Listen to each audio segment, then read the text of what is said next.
do you think the public would describe you in 3 words? Massive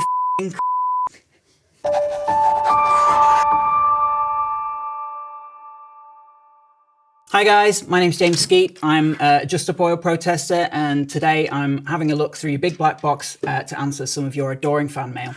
So let's have a look.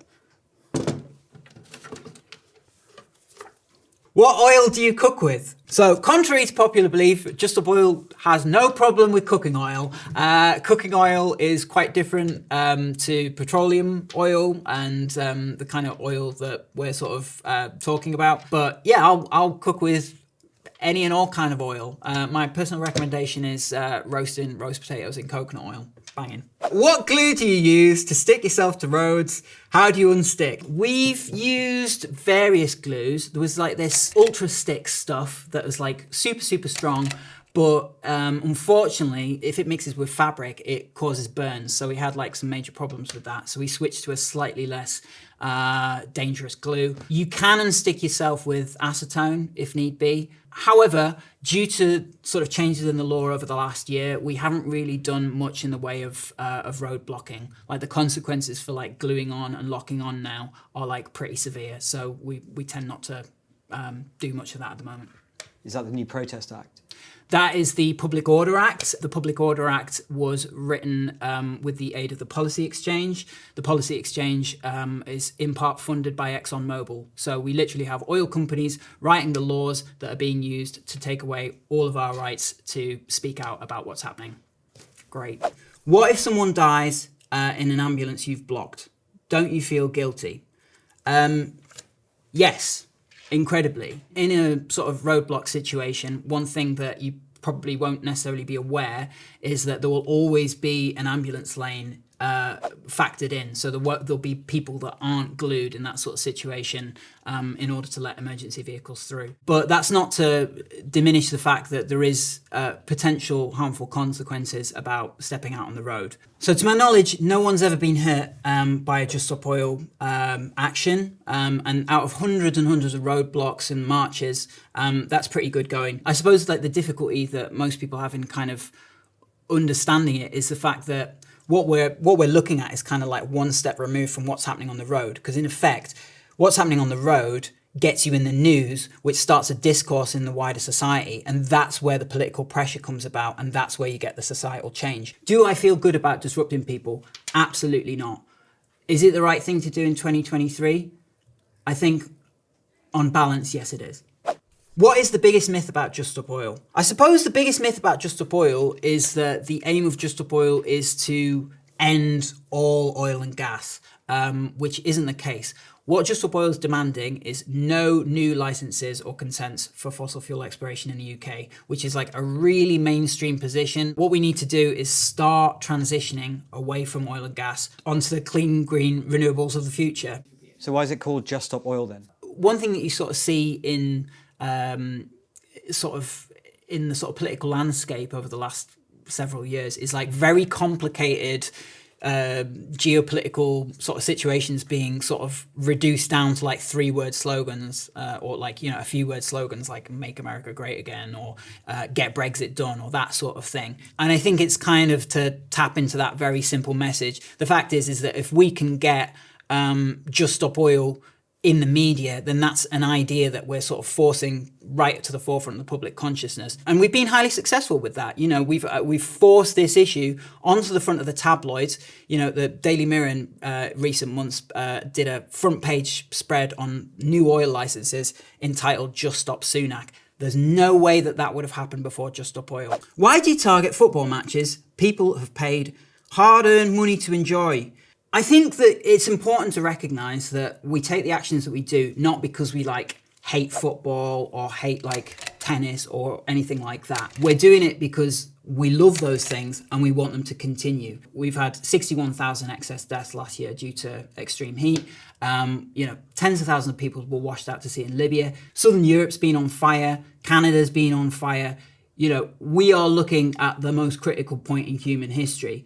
In the grand scheme of things, some short-term disruption to some sporting events is kind of justified given what we're looking at. It's important to recognize that every social movement throughout history has been wildly unpopular in their time. Let's bear in mind that disruptive action has brought us many of the things that we take for granted, brought us livable working conditions, a weekend, universal suffrage, civil rights, gay rights, anti-apartheid, the list goes on and on and on. The fact is that once sort of the dust settles around the general controversies around disruptive action, society tends to look back and go, oh, that was justified. What's the worst case scenario if Just Stop Oil fails? Good question. We are at the most critical juncture in human history, like no hyperbole. We are looking at sustained crop failure brought about through extreme weather events and climatological destabilization. As a result of that, we are looking at potential civil unrest and societal collapse like within our lifetimes. And I think it's kind of on all of us to be considering what we want to be doing with our lives at this time, at this most critical juncture. Are we actually going to sit here and watch as like everything we care about goes to shit? Or are we actually going to do something about it? Do you have to be vegan to join Just Stop Oil? No. A lot of people in Just Stop Oil are vegan. And certainly if you were looking at ways to reduce your impact on the environment, going vegan is one of the best ways of doing that. So stopping flying. I will say that we're all kind of hypocrites in this society.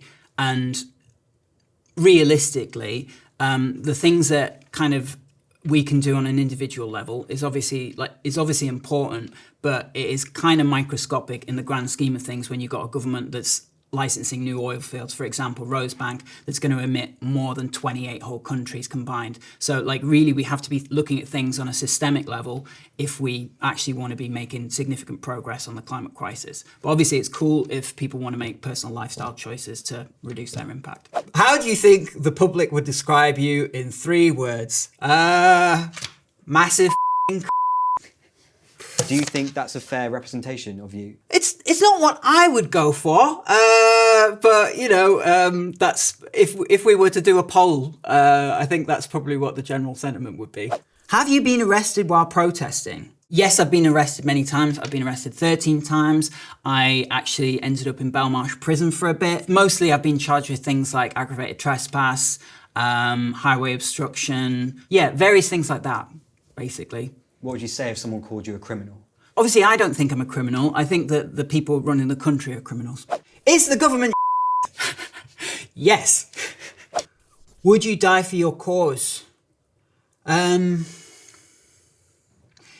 Yeah, I guess so. If I knew that my death was going to have like some positive impact in future decades, then yeah, I guess I would.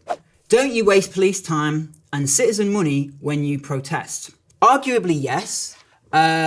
So you might have seen recently that the Metropolitan Police put a thing out on Twitter saying that we cost them 20 million quid. Now, just to put that in context, we, the taxpayer, are paying £230 million every week to the fossil fuel industry in the form of subsidies. So let's just get that in perspective a little bit.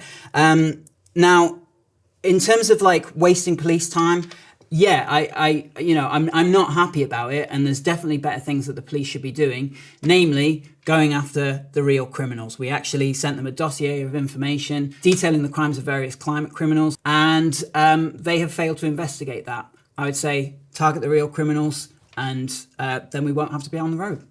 Do you get paid by Just Stop Oil? I do, yeah. Some members of Just Stop Oil do get a small stipend to kind of look after general living expenses.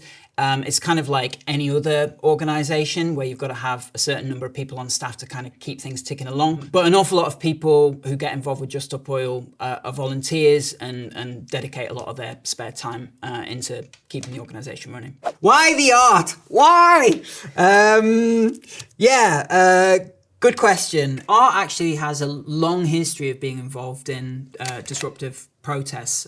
You're probably aware of how the suffragettes slashed a bunch of paintings. The key thing is that art is like a cultural artifact, and it's the sort of thing that we all deeply care about as a culture. And if we can kind of give that sort of shock value of like, hey, here's something that we all really care about, and here's the feeling of like, oh, it's in jeopardy, then that's kind of indicative of like where we're at in like our wider society. Like literally everything we care about is in jeopardy. Like all of our cultural institutions, all of our artwork. You know, if we can use that artwork to draw attention to that issue, then I think it's a worthwhile utilization of, you know, of what are really important cultural artifacts. Oh my God. Snog, marry, avoid, Rishi Sunak, Piers Morgan, Elon Musk. There's no kick in the balls option on this. Right, okay. As much as it pains me, I'm gonna snog Elon Musk because he's got some cool rockets. You know, fair's fair. Well, I guess I'll marry Rishi Sunak because he's got enough money, right? And avoid and / kick in the balls, Piers Morgan. Do you have children? And if not, would you? In all honesty, I don't think I would. Knowing what's going to happen in the coming decades and knowing how potentially difficult it could be, I don't want to care about someone that much to the point that it's like that I'm that worried about them. I don't know how parents today like are coping, really, thinking about what the future holds for their children. I think it's important that some people kind of remain a bit more sort of free to do this kind of work, really. Like doing the kind of work that I do is like unstable, very intense, very dangerous. I could end up in prison. I don't think it would be fair to like bring another person into that equation. It would prohibit me from doing the work that I'm doing. And I think the work that I'm doing is quite important. How could you get the same media coverage without disruptive action? Good question. If we knew that, we would do it. But the fact is that I wouldn't be on here talking to you guys if we hadn't engaged in disruptive action. So there's two strands to civil resistance. The first is disruption, and then there's dialogue. Basically, we a load of people off, and it starts a wider conversation in society. And as a result of that, that brings about some sort of change in the sort of political landscape. So farts in space, basically in weightlessness, hot air doesn't rise. So the good thing is you probably won't smell your own fart because by the time you've done it, it's already been taken away by the air conditioning system.